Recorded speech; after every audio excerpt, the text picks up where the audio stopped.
The valley was silent. Only the whispers of the wind and the distant jeers of the Philistine army filled the air.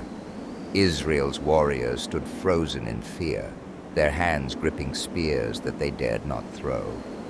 For 40 days, the giant had come. Goliath of Gath, the champion of the Philistines, a towering warrior of nearly 10 feet, had stepped forward and roared his challenge to Israel. Send me a man to fight. If he defeats me, we will serve you.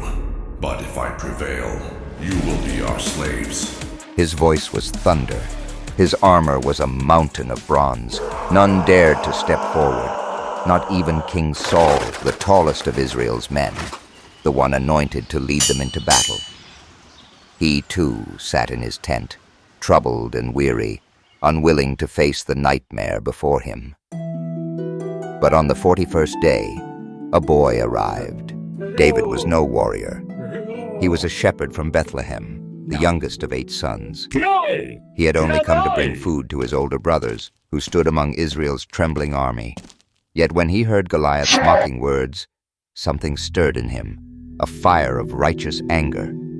Who is this uncircumcised Philistine that he should defy the armies of the living God? The soldiers laughed at him. Even his own brothers scolded him, telling him to return to his only sheep. to watch the battle. But David would not be silent. His words spread through the camp until they reached King Saul himself. And so, a shepherd stood before a king. Saul looked at the boy standing in his tent, young, ruddy, with bright eyes full of defiance. He shook his head. You are not able to go against this Philistine. You are only a youth, and he has been a warrior since his youth. But David's voice did not waver. I have faced the lion and the bear. When they took a lamb from my flock, I struck them down with my hands. The Lord who delivered me from their paws will deliver me from this Philistine. Saul saw something in David then, a courage that did not come from man, but from God. He nodded slowly. "Go," he said. Okay then, son, and may the Lord be with you. Saul offered David his own armor, bronze plates, a heavy sword, a helmet fit for a king. But when David tried to walk in them, he stumbled. He shook his head and removed them. I cannot fight in these, I am not used to them. Instead, he took what he knew, a simple sling and 5 smooth stones from the brook. And so, a boy with a sling stepped onto the battlefield against a giant with a sword.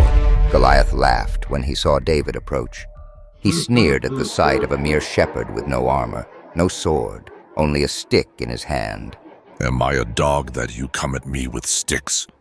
Come here, and I will feed your flesh to the birds of the air and the beasts of the fields. David did not flinch.